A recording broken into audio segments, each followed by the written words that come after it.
This is an SM Media production.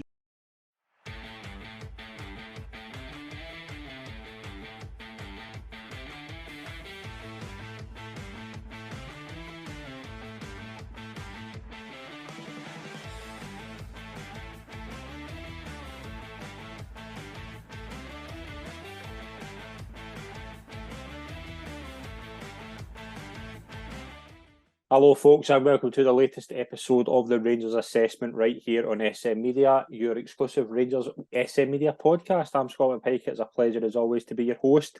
I'm delighted to be joined by. It's a pleasure to welcome back onto the show. It's good to have back Robert Clark. Well, listen, Scott, cheers. Delighted to be on. Looking forward to another instalment and plenty to talk about. There is plenty to talk about. There's three games to kind of run down, and what we're going to do is we're going to take a kind of brief rundown of the Servette first leg, a brief rundown of Livingston, and then obviously we're recording this the night after Rangers drew 1-1 with Servette and booked a place in the playoff round of the Champions League. Let's kind of do the Servette first leg and Livingston together. It was obviously two victories, big victories. I think the one conclusion I've come down to with both games is first half Servette, I thought Rangers were pretty good. I thought they moved the ball well, they get the early goals, but again, second half, frustration was kicking in. I could see a lot of things. They were trying a lot of things, it just wasn't coming off. And it was Livingston, it was very much the reverse. First half, I thought there was nothing happening. They obviously get the early goal. But then second half kind of grew into the game, obviously scored the 3 late goals, four first goals for 4 new players. And I think with Servette and Livingston, two very different games, two very different stories, but two big victories. Listen, let's start with Servette last week, obviously, because I thought first 20 minutes were really good. It was exciting to watch, and I was happy with what I was seeing.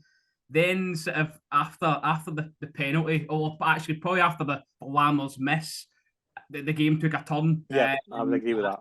You know, and I think sort of it petered out for us, as you said before. And I kind of thought to myself, well, look, we've seen something different from Rugby Park in the first 20 minutes. Can we build on that and take that into the league form against Livingston? It's always good to get a European win as well, and you're taking away something to hang on to when you go to the second leg. So I was actually fortunate enough to be at Ibrox on Saturday. And again, thought we started okay. Then the Cifuentes sort of VAR decision, or ruling the goal off, I think it took some out of the game. Don Robertson had a nightmare from there onwards, really, because the game got bitty. He was giving a lot of fouls away. Livingston players were sort of staying down as well. So I think something came out of the game and nothing was flowing really well. But the manager deserves credit because he got his subs bang on. They came on at the right time. They all brought something different to the party. Matondo probably had his best display in a Rangers jersey, by the way. I would agree with that, yeah. He seemed to bring something as well. So delighted all the guys got their goals, but for on the 70-minute mark, I'm speaking to the guy next to me saying, this is dire. I don't know if we're going to come on to him later, but Cyril Dessers had a really bad afternoon. We will come on to him later because Kieran Dowell, I really like the look of this guy. Great finish for him. So 4-0, I think I have to side with Davy Martindale, who sort of said that 4-0, it wasn't a 4-0 game. It probably wasn't in the face of it. I think as well, Butland makes a good save. It sort of goes around the post at 1-0, so it could have been a different game. But no, delighted to come away, having travelled all that way to see a 4-0. So and again though, you're thinking, right, we've scored 4 there. Players have got the monkey off their back. Can they carry that in to Tuesday night? Yeah, and I think I'm kind of with you and all of it. I thought the thing that got me with the Servette first leg is, obviously I agree. I think the Lammers goal, if the Lammers goal goes in, I think it's a different game. I don't think Servette get back into it. I think last night's a lot more comfortable as well. And you were seeing a lot. There was a lot of times I was kind of watching saying that's good stuff, but it's that final pass, and it was that final pass all night that just kind of killed Rangers against Servette. Livingston, yeah, I thought it was much of the same, but I thought Danilo, Sima getting their goals. Dowell's obviously a really good goal. Danilo's header, that's a massive goal for him. We'll get into later on. It didn't turn out that to be a brilliant night for him last night, but you took a lot more positives getting into that game last night. Now, team news before the game started, obviously, there wasn't much of a surprise in how Rangers lined up. The only kind of big thing was who was going to play up front. I think it was when I saw the team, I was like, Sima coming in makes a lot of sense for the start. I think Danilo was a bit more for Danilo through the middle. I don't think we can argue that Dessers maybe hasn't looked up to scratch, really. I don't think the game would have suited Lammers. So I thought the Jack sitting with Cifuentes, Raskin, Cantwell made sense. And I thought Danilo and Sima, the team that when I saw the team, I was like, that's the team that makes sense to me. Oh, listen, there was no doubt in my mind that we would be comfortable in this match prior to kickoff. I didn't see an awful lot from Servette in the first leg, albeit I don't watch Servette every week, by the way, but I didn't see an awful lot for them in the first leg to suggest we would have any near the sort of length of problem we did, especially first half. The game starts, and obviously, I think Rangers started before the kind of first 10 minutes by far the better side. They had a lot on the ball. They were pressing. You could see the press working out. Cifuentes, who we'll come on to, I think he's hit the ground running. He's a kind of chance. It was a kind of first effort of the game. He kind of just scuffs it, but very quickly on, the same problem that we'll continue to talk about. Rangers just get caught open, and already we're beginning to see that Jack Butland could be the man who saves this defence a lot of trouble. But early on, though, you could see that was a concern. It's been a concern all summer. Let's not paint over it. Yes, Rangers have spent a lot of money in the forward line. Defence is to be. I like Tavernier. I like Goldson. People know my opinion in Barisic. I think the past couple of weeks he's shown himself well. He's obviously a big assist last night. I thought it was good. I thought it was terrible against Kilmarnock, but I thought it was good. Servette, I thought it was good on Saturday, but we'll get into later on. The defence is still a massive worry to me, and that early chance, Butland makes a terrific save, but that early chance was a massive concern. It was a wake-up call, wasn't it? Yep. So the Servette weren't going to lie down here. They're playing in front of a packed house, and I think sort of, dare I say it, it was like a Alan McGregor type save. Yeah. It was brilliant, and it's when you're a Rangers goalkeeper, you've got to make these big saves. He's settled in fine. He'll be great for us for the next couple of seasons. I've got no fears around Jack Butland, but you allude to the back line, and maybe they've obviously barring John Souttar, they've been together a long time. Connor Goldson maybe looks a yard or two short for me. He looked very, very slow. I know the fullbacks get it in the neck all the time. You touch on Barisic there. I think that's his third assist in a row. Yeah. So he's a confidence player. I know he's he's probably on the decline. There's no doubt about it. Both fullbacks probably are. But I just think we'll probably come on to the goal in a minute. We are sort of susceptible at the back, and I don't know whether they're going to play the board like they done last season. Wait to see if we get in the Champions League, and then see what we're going to give the money to spend. But it needs some attention, and it needs it quick. And it clearly, obviously, is one of those things that I think we can tell that there has been targets over the summer, and maybe they haven't got them. I know they didn't get one in particular. I know that to be true, but I'm looking at the defence and thinking, and it's been a concern in the back of my mind all summer. But I kind of thought with the attacking kind of outlay that was spent, I thought, right, that's going to solve the problem. There is a real lack of width now. We'll touch on it later on because I feel it is a massive concern, especially coming up against Tuesday night, who I think are going to be a different level to what Rangers have played. And even last season, I think they're a better team than they were last year. But I look at Tavernier and Barisic, and one thing that, yes, if you're going to have your fullbacks playing wide, yeah, that's absolutely fine. But we saw last night, Barisic, if he was getting forward, we saw with that what he's doing in that halfway line. I don't know. It's maybe jumping ahead here, but it's shocking. It's absolutely shocking for any fullback to then be playing the offside flag at one. He's not even in the side where the ball is. He's putting the offside flag up. There's somebody 5 yards behind him who just walks by him with ease, and he's 10 yards behind. Do you know what I mean? That's a concern for me, and it's not just. I'm not just giving a go at Borna Barisic for the sake of it, but that is a real worry when you've got a fullback at either side. And I don't think Tavernier's been at his best all kind of start of the season either, but you're asking your fullbacks to put a lot of work in on an attacking side. And yes, that's worked in the past, but Father Time catches up with us all. And Barisic is 29. I think Tavernier's around a bit older than that. Yes, you can do that at 22, 23. You can't. It's only natural that they're going to be a yard shorter, and we're seeing that now. And what can make up for that is if you've got defenders who are international. I think you saw a difference when Sterling came on and made a back three. I know it was late in the game, but you saw a bit of stability with that. If you're going to play these two wide, this narrow system up front, you have to have your fullbacks who are comfortable getting on both ends of the floor. They can't do that. They're not fast enough for that. Tavernier, I think you can get away with. I think Rangers need to be looking at a left back. I've said it all summer. I don't know if the manager really trusts Yilmaz, but I cannot see a long-term thing with Borna Barisic as a solution. Well, Scott, come January, Barisic is free to talk to other clubs, isn't he? Yeah, exactly. And that's another reason as well. So it's certainly got to be in the manager's radar that he needs a left back, whether he fancies Yilmaz or not. I'm in agreement with you. I don't think he fancies Yilmaz, to be honest. He didn't bring him to the club. A concern with Yilmaz for me is the fact that he does seem to pick up these injuries. Yeah, that as well. Yeah, he's not getting.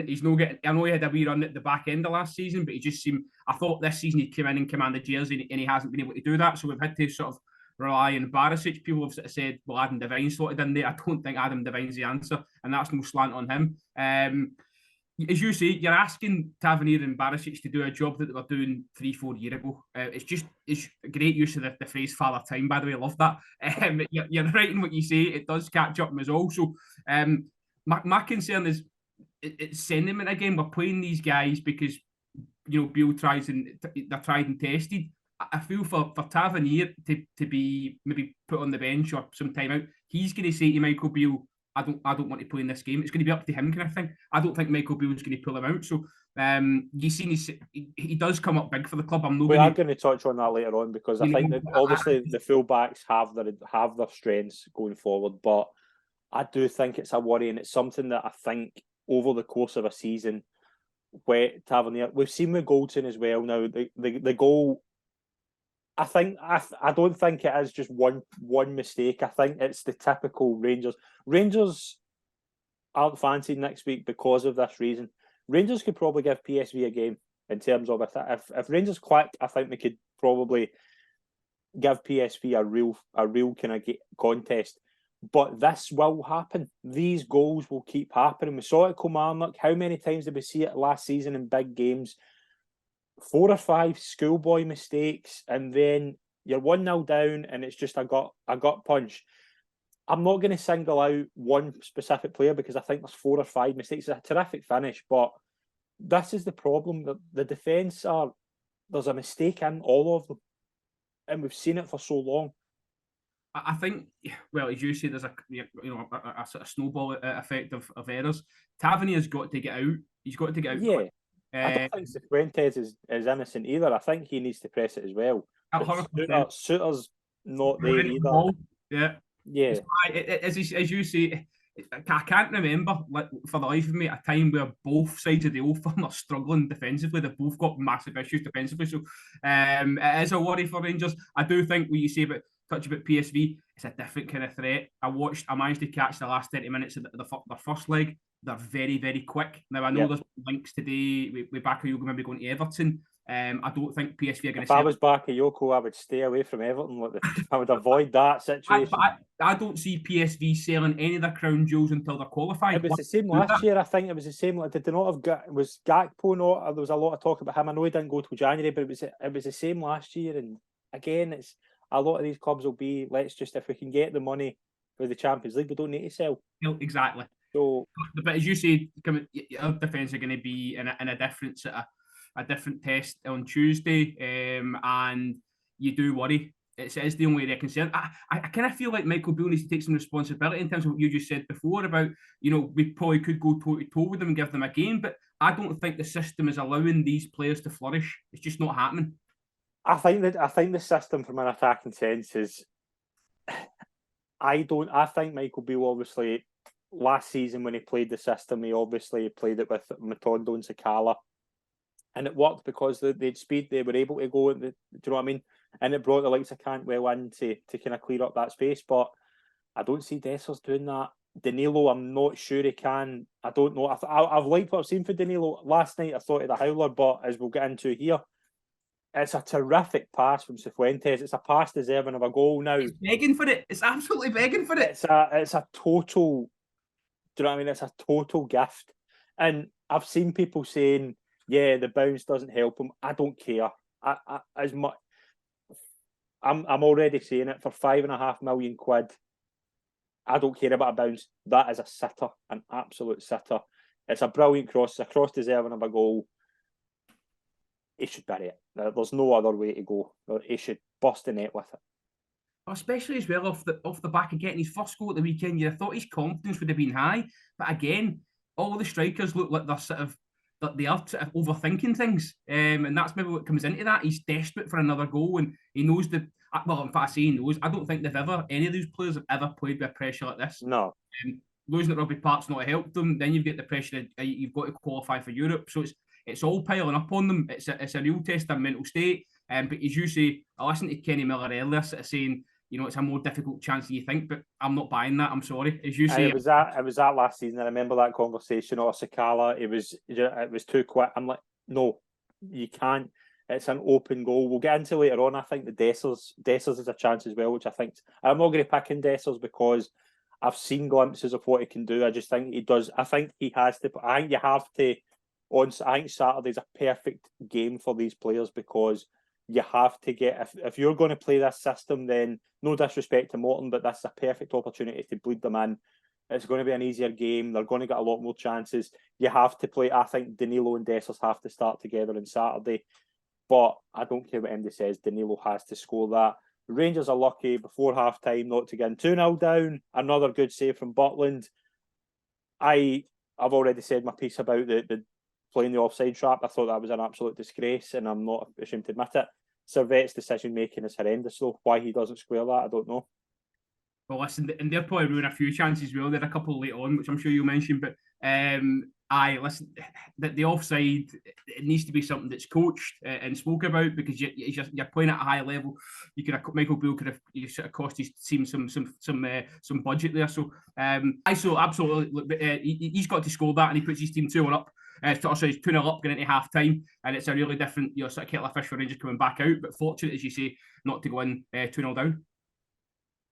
Half time, obviously, the concern is there. Obviously, I think Rangers miss a golden chance, but you saw in the second half. I thought Cifuentes was good all night. I thought Raskin was quite quiet first half. Cantwell was trying to get things done. Second half, I think first 5-10 minutes, Rangers were out the traps quickly. Just what we kind of saw a lot last season with as soon as the second half whistle went, Rangers were a different side. I thought that was very apparent here. Raskin, who we'll touch on in a wee second, I thought was terrific all second half, but just the way, what was it? What is that kind of difference? There was no changes. I thought you would maybe see Seamer coming off. I didn't think he would take off Danilo yet, but there was this difference. I don't know where it came from, but you did see a different Rangers team in that first 5 minutes. You've got to put that down to whatever's been said in the dressing room. There's been a Yeah. sort of rocket up them because, as you mentioned there, I thought Raskin was pretty sloppy first half. Yeah, I don't think he's been brilliant the first few games of the season. No, and there's been games where he's looked actually frustrated at what's in front of him. By the way, I think when Cantwell plays at the top of that diamond rather than playing deeper, he gives Raskin a better option. Him and Raskin seem to have some sort of connection. I know they're friends off the park, but off the park, Raskin's looking for Cantwell time and time again. So you could see that a couple of times in the first half, and then certainly in the second half, Raskin sort of becomes the player that we expect of him. I did, as you mentioned before, I kind of hoped he would have hit the ground running more so than he has done. Again, I don't know if the likes of Raskin and Cantwell are taking too much on because we've got so many new bodies in and maybe trying too hard. But no, Raskin stood out miles in the second half. I thought it was terrific second half, and obviously the goal comes, and it's as much as I've slated the fullbacks, and I don't think I'm wrong in what I'm saying with the fullbacks. I don't think they've covered themselves in glory, but you see what they can do. You see that importance. Barisic, a terrific ball in, and Tavernier. Yeah, I think some of the quotes to drop him, I don't agree with that at all because I still think, despite I do like what I've seen early from Dujon Sterling, I still think Tavernier's probably as important to the Rangers in that team as anybody at the moment. I get why people are doing it. I've never been convinced of him as a defender. So when people are talking about putting him further forward, if you can try it, Saturday might be a good time to try it. But I would say it's maybe a good idea to give Tavernier a rest on Saturday. See what Sterling can bring. Maybe the same on the left side, but I don't know if Yilmaz is fit. But my point here is basically, we see the importance.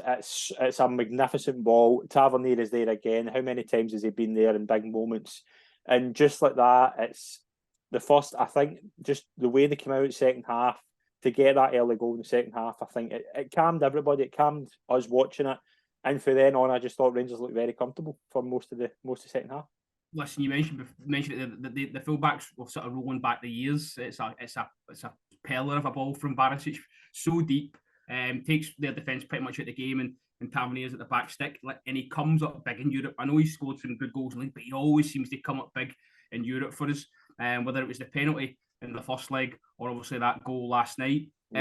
Yilmaz apparently should be fit for the weekend. Michael Beale did say, I don't know if it was last week. And if you can't play Dujon Sterling in this game, then when is he going to start a match? Right? Michael Beale's alluded to we should get used to seeing more of a back three. I hope that's from a start, not just when things are going wrong and we're trying to. I think we need to try and be more adaptable there. So, and I think it does then allow the fullbacks to push on, and you've got cover as well. So that could be important, as you say, with the fullbacks maybe not being able to get back as quickly as possible. But no, it's a great goal for Tavernier. I think a couple of minutes before that, I was cursing him in my living room. I'm not going to deny that. And then he gets the goal, and I think from there on, we do sort of look like we only said it's going to go through. There was a chance late on. I thought their big striker could have probably headed it, and he tried to maybe take it down. That was maybe nervy, but no, certainly we James Tavernier. I think we can't drop him. There's no one there yet that's come and said, I'll take the jersey. So until Dujon Sterling does that, then Tavernier's the right back. Yeah, 100%. A couple of players I want to mention, maybe for different reasons. I'm seeing, and I understand the people that have this kind of concept. When you've got a lot of new signings, it obviously takes time to adapt to the culture. Fair enough, it takes time to adapt, especially if you've got a lot together. You need to adapt them to the new system. Jose Cifuentes has been in a week, and already looks like he's played in Scottish football. He looks exactly what I've been screaming at this for a long time for Rangers. I think Raskin has it in spades, but I think Cifuentes just that player who can do both ends of the work in midfield. A player who can play a really good pass in. He's technically very good. He's just got that agility. Just looks to me. If I was saying in the summer what was the one position that I felt Rangers were light in last season, although bringing in Raskin and Cantwell, it is that player who can do both ends at the box to box. I know it's a cliche, but I think Cifuentes, from what I've seen so far, could be a really good piece of business. 100%. Like I said to you in the sort of the predictions that went on. To the WordPress that I thought Cifuentes would probably be the signing in the summer. He certainly looks head and shoulders above. I think he's a bit more complete than Raskin. Whether that's a more mature, I don't know. Yeah. Raskin could probably learn a thing or two playing alongside him. I listened to Tom Bogart, the MLS expert, saying that LAFC were hoping to get $8 million for this guy if they sold him. So we've want to watch with him, absolutely. And I know you've mentioned box to box, but he's certainly got that. He's really dynamic. Doesn't look like he's busting a sweat either. He looks at times. So no, delighted he's in. Does pose a question of we've got 3 to play in there. Ryan Jack looks like he might be like Darren Fletcher was to Alex Ferguson all them years ago and playing the big games. So it's where do you fit them all in? Obviously, Lammers was probably the one that was sacrificed last night so that Cantwell could play one on. Interesting headache to have for the manager. You can't complain there if you're having a headache over quality. It's a headache you want, because one criticism I've had of the Rangers midfield, especially the kind of last 2 seasons, is that I think you've got a lot of players who are neat and tidy, kind of do the same thing. Raskin's there now, Cifuentes, Cantwell. Obviously, Jack and Lundstrom are the kind of continuity for last season. I'm not sure where John Lundstrom fits anymore. I look at, obviously, Kieran Dill coming in, who I agree with you. I've really liked what I've seen so far, and I think just for the fact there's no fee paid for him, I just think he could be under the radar as a really good piece of business. So I'm happy with that. But what I'm also saying is that you've got midfielders who can do different sides of the game. Cantwell's obviously your creator. Raskin, I don't necessarily say Raskin's a sitter, but I think he just brings that different dynamic. Cifuentes is obviously the man I think could be the real difference maker in there. But as you say, it's a really good headache to have, and it's something that I think Rangers have been lacking a long time. Is just that midfielder who can really Rangers obviously top goal scorer for the past few seasons been Tavernier, top assister been Barisic. I'll be very surprised if that's the case this season, because I think you've got a lot more in terms of midfielders who can do a lot more in terms of bringing more goals to the game, getting involved in play. Although we've seen a bit of frustration, I think once it clicks, it's still going to take time to click. Now, I don't think it's been helped, obviously, with the Kilmarnock defeat. The Kilmarnock defeat will put any big poor performance in microcosm because you've had that poor result. But it's still a work in progress, but there's a lot more in terms of the midfield just in the past few games where I'm like, yeah, it's so different and it's such a welcome sign. I think it's hard to hang your hat on who would be the top goal scorer for Rangers this season. I think there's going to be a wide spread of goals. That's a good thing.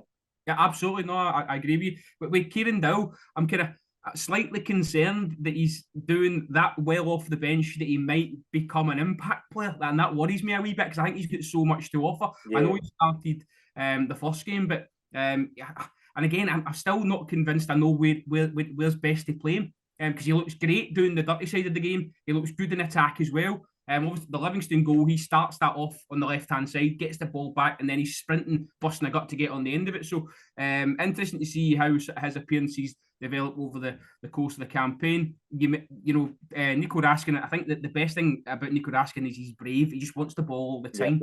And he's always looking to play forward. And when he can't play forward, that's where that frustration is probably kicking in as well. So, no, the midfield looks good, very good. My concerns probably lie in terms of the quality is up front. Yeah, and we'll get into that. Obviously, Beale makes a change. I think, to be fair to Michael Beale, the subs did work, to be fair, last night. I think the subs the past couple of games have been quite good, but Dessers and Lammers come on now. Cyril Dessers, I've seen a lot of things in social media now. It goes to a thing that I've said for a long time, especially post-2012. There's some Rangers fans who I don't understand, and I'm not going to have a knock it. I know there's obviously Rangers fans watch this show, and I'm not going to knock them, but the impatience of some people, I just don't understand. Why are we saying, like, oh, get rid of Cyril Dessers? Like, give the guy time. Now, I'm not saying he's been brilliant. He's not, but he scored a goal. It takes time. Like we've heard Beale saying that he's coming off a bad injury. He's clearly a guy Michael Beale wants. Now, my concern with this Rangers front line is, has he bought Danilo and Dessers to play together, or has he just bought them because there's a player he wants, but do they fit the system he wants to play? Again, that's a big question mark, and it's something we'll learn more about over the next couple of months. But I thought last night, just some of his decision-making, Dessers, I just thought he's still a yard slow. I think that'll come. I've seen enough to say there's potential there for a good player. He's obviously a good player because you don't go for the money he's went for if there's not something there. But it's going to take time. I think we just need to. And time's not something you get necessarily at Rangers, especially when you've got a lot of fans who seem to have already made their mind up, which I don't get at all. But I don't know. I don't know what it is about Dessers. I just think last night, obviously, he takes that shot with his right foot, hits the post. It's a good save, to be fair. But if I'm any manager, I'm like, why are you not just going with that with your left foot? That's, to me, he's done the hardest thing there. And at times I'm just like, decision making, yes, he might physically might not be there yet, but mentally, is it going to take him maybe longer to get up to speed? Well, me and you might fall out here because I might be on the other side of that fence. I found him very frustrating at the weekend. I can understand not being up to sharpness in terms of fitness. What I can't forgive is slack passes and no desire to chase balls. There was one at Livingston that sort of got played through to him on the end. He just sort of gave up on it. Crowd went absolutely mental. He flicks one round the corner, not looking, not aware. Livy player goes through and he doesn't track back. I can't be having that. So it's a damning that the verdict's out on him already. He's got a lot of work to do to try and pull some of the crowd back. Chances that last night, okay, he's come off the bench, so you can maybe sort of forgive him for that. And that goalkeeper, by the way, just played the two best games of his life. That. He'll never play any better game off that guy. I think is he 32, Cypriot? Yeah. He's I think he'll probably get a call up against Scotland off the back of that. If Rangers need, if McCrory goes, they need a backup. Yeah, so listen, credit to the goalkeeper, but big picture on Dessers, you asked the question was he bought to play up front with Danilo? I think so. It does look like Dessers and Danilo are going to play up top, Scott. I just think, judging by the last couple of games, I think Dessers was probably just taking out the line last night. save himself from the weekend's performance. We'll probably see at the weekend Dessers back in it and probably a strong front three. I don't think it's a game Rangers can afford to rest too many bodies. On the other hand, Sima, I think maybe looks better coming off the bench, maybe more impactful with his pace.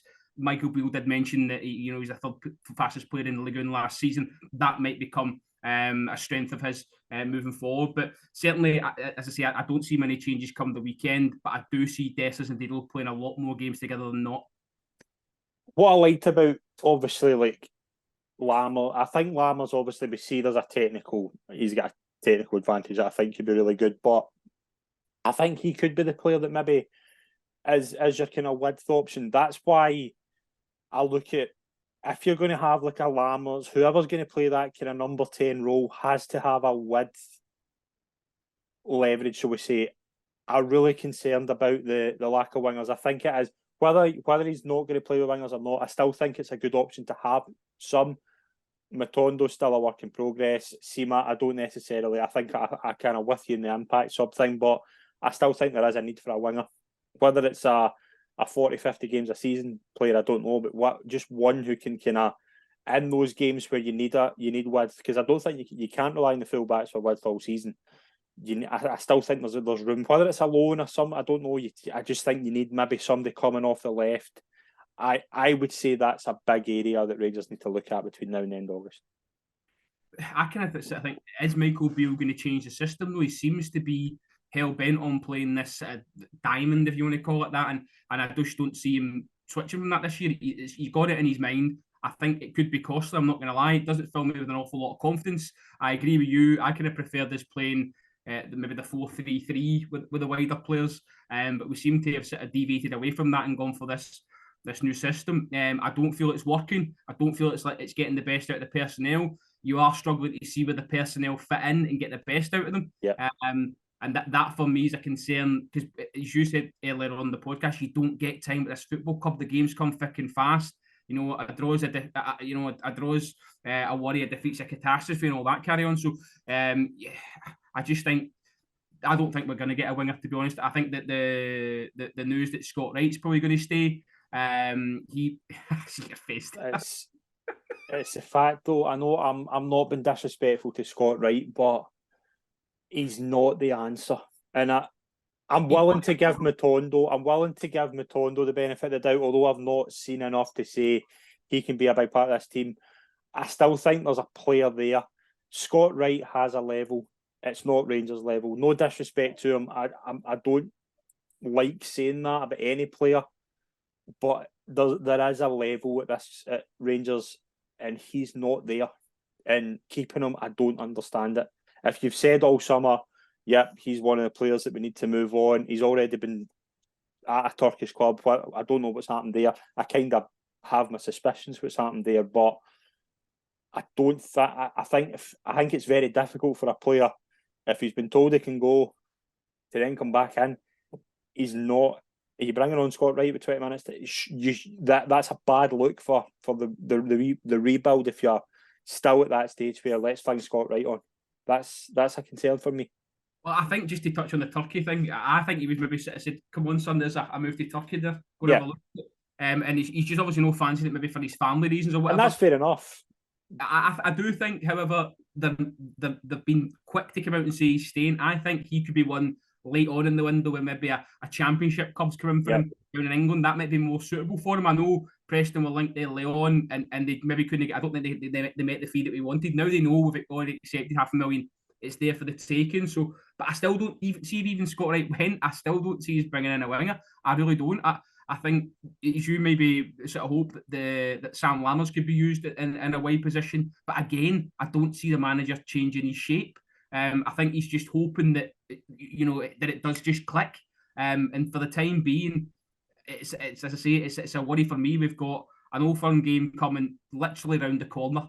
And I know I touched on sort of before that Celtic are struggling defensively as well, but I think they could hurt us big time with the space that we're leaving with being scenario. So it is a concern, it is a worry. I'm hoping myself that I see something more, maybe not so much in the Morton game, hard to judge, but certainly against PSV, and then obviously up at Dingwall before that. So listen, as I say, the games are coming thick and fast. The players have got to take the mantle on and push forward with it.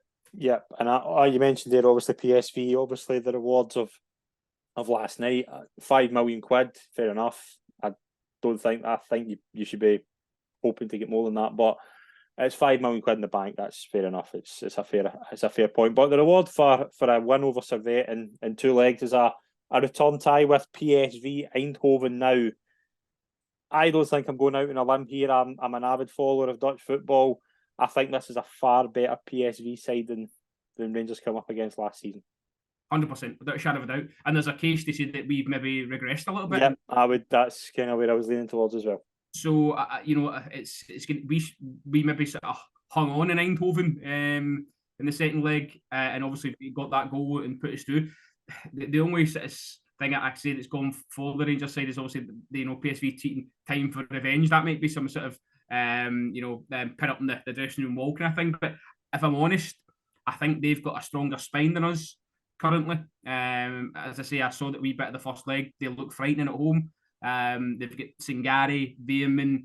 We mentioned Bakayoko earlier on. I don't know if Luke De Jong maybe. I think he's out. I think the one that I really like the look of, and he's only just signed for them. He hasn't really started, but Ricardo Pepe could be the one. Obviously, he came from Germany last season.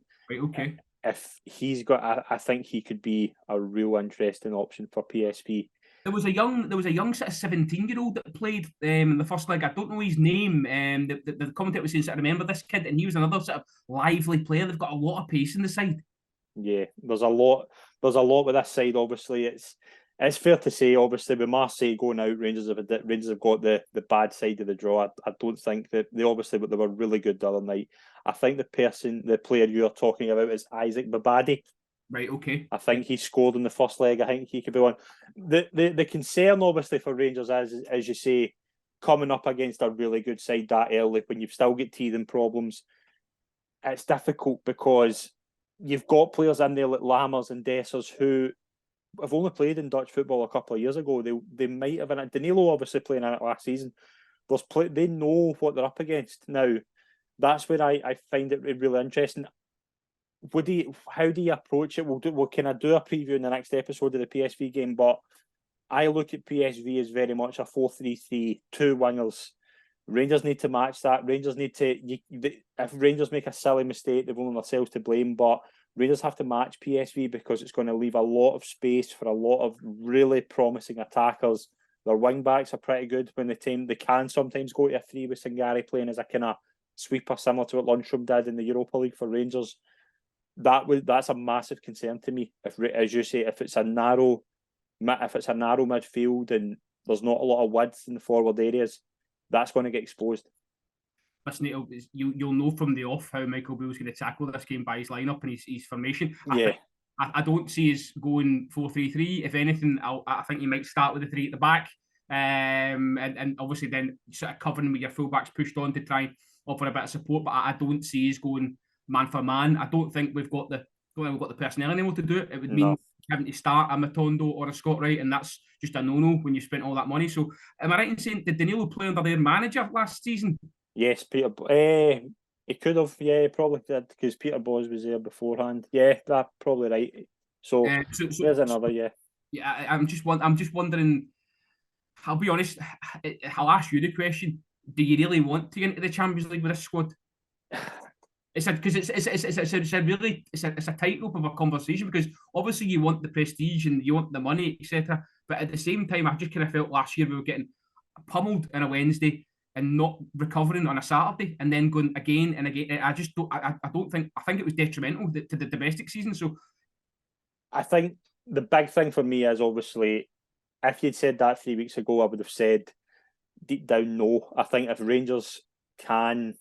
Obviously, whoever you come up against, Braga were really good against the Serbian side. Marseille have obviously went out, but whoever you got in this game was going to be difficult. There's no debating that. But I think PSV is the worst outcome. I think PSV are the best side in the playoffs. But I also think domestically it has to be a priority this season. Europa League's obviously a nice. It's a nice. Rangers have done brilliant in the Europa League, but I'm looking at Rangers got there last season, and I think getting there last season was a minor miracle.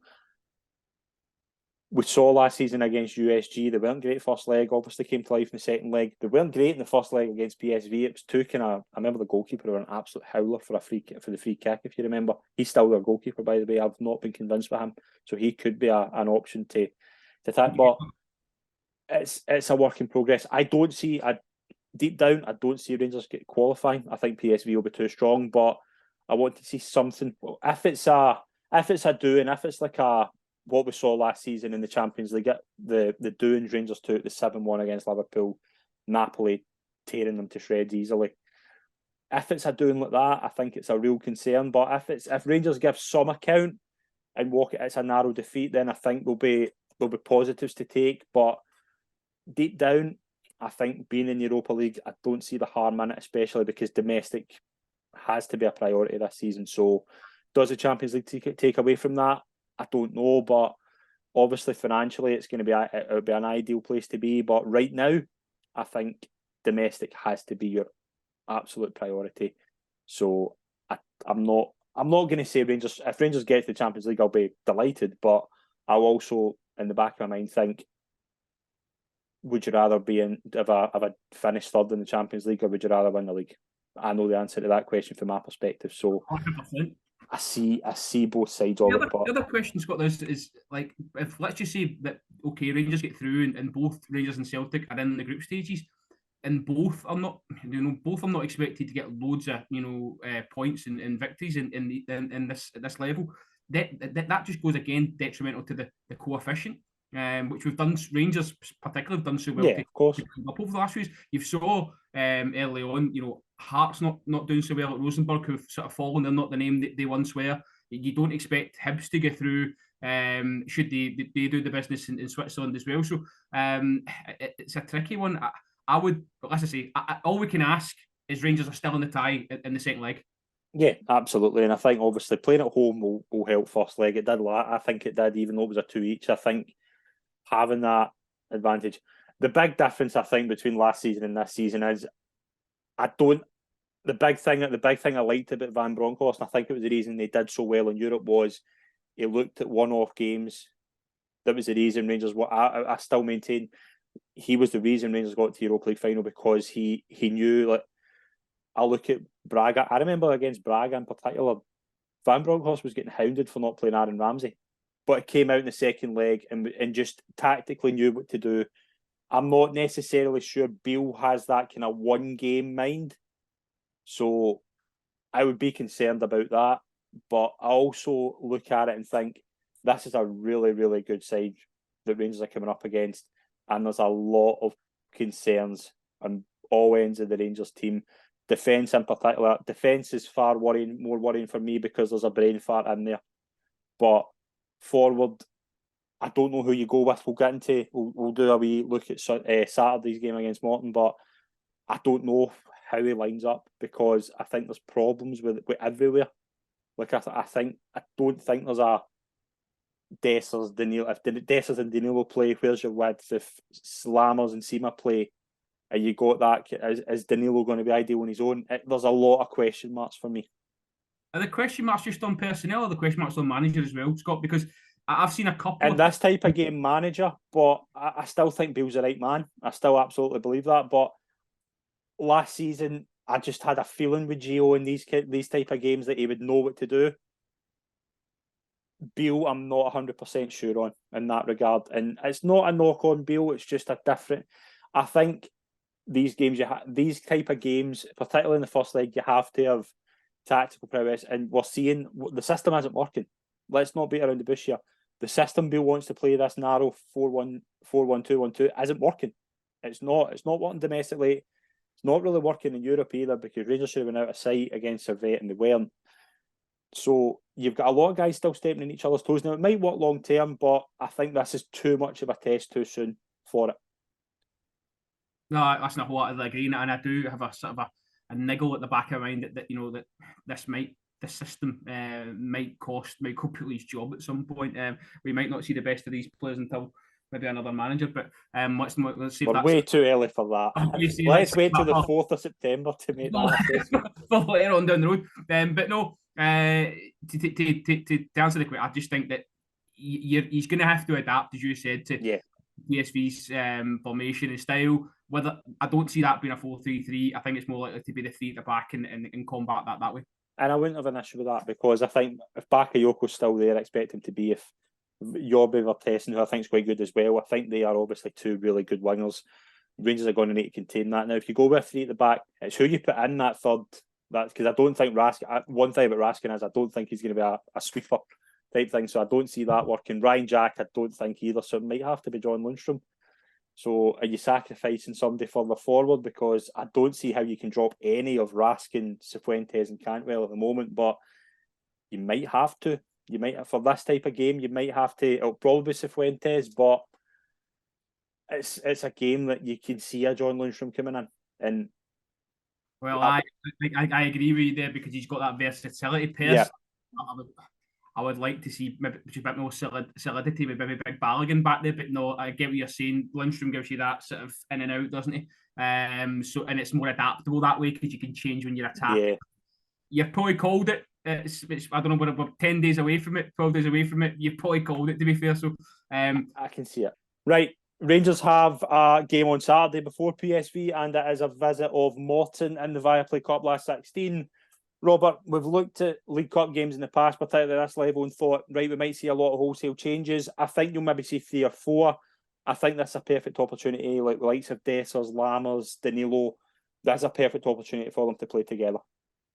No, absolutely. I would be sort of blooding the front line. They need more confidence. They need more continuity. I think there will be changes. I think maybe Kieran Dowell will start the match. I'd like to see Kieran Dowell start the match. Yeah. Chance maybe as well for Yanis Hadji to get some minutes in his legs. I don't buy into this, as I say, swapping goalkeepers for cup games. You have a cup goalkeeper. I don't really like that. I kind of hoped Robin McCrory was going to sort of fight for his place, but when you look at Jack Butland, you can see why he's been given the number 1 jersey. Dujon Sterling, does he start? I touched on it before. I think is Tavernier going to come and say, I don't want to play this one. I'm going to sit it out. We'll see the strength of the manager at the weekend. I think, because I'd be saying to Tavernier, you're sitting out regardless. You know, it's great at Morton in the cup. It's a chance for you to maybe get a wee bit of rest. Goldson, he took a knock last night. As I say, he does look a bit slower. He was back late in terms of his injury as well. So a chance maybe to put him on the bench. And Redman Yilmaz is meant to be coming back. Whether he'll get some minutes off the bench or start, is yet to be seen. But no, I think that for the most important thing is the front line and in keeping. If we are going to see this diamond and it's staying, then it needs to be played more. And see that sort of that build on it. So I'm hoping we take it seriously. We come out and put them to bed nice and early, and play at a good tempo. Because I think when you are playing that diamond, the key to it working is playing quick. Mm-hmm. Yeah, I'd go along with that. I think Danilo, Dessers, Lammers. Whether you see like maybe a Dowell, a Hadji, maybe even like a Ryan Jack or something like that just in there. I think it's a good opportunity for Cantwell, Raskin to get a rest, because we're going to see a lot of games coming up. Defence, I can see it being Suter and Balogun again, maybe Sterling, Yilmaz, and I'll probably will with McCrory, I'd imagine. But I think it's a perfect opportunity to get a look at the kind of new, like Hadji, I think is a good example. The likes of obviously Matondo, maybe even getting a half as well. I think there's a lot. There's a potential for this to be a good kind of opportunity for Rangers to get a real kind of stamp on what they want to do. Score predictions, I think will be comfortable. It's not been pleasant watching League Cup games in the past couple of years for Rangers, but I think this is the start. 4-0, I'm going to go for. I could see a pretty good performance here. Well, listen, it's a lose-lose for the manager, isn't it? Because you're expected to go through. So if you do win 4-0, you're not going to get a pat in the back. I remember, obviously, Yanis Hadji get injured in a League Cup game against lesser opposition. So it can be, you just want to get through with a good performance and no any injuries and into the next round. So I take 3-0, happy with 3-0. If we can just see a bit more from the players that there's slight question marks over, then that would be good as well.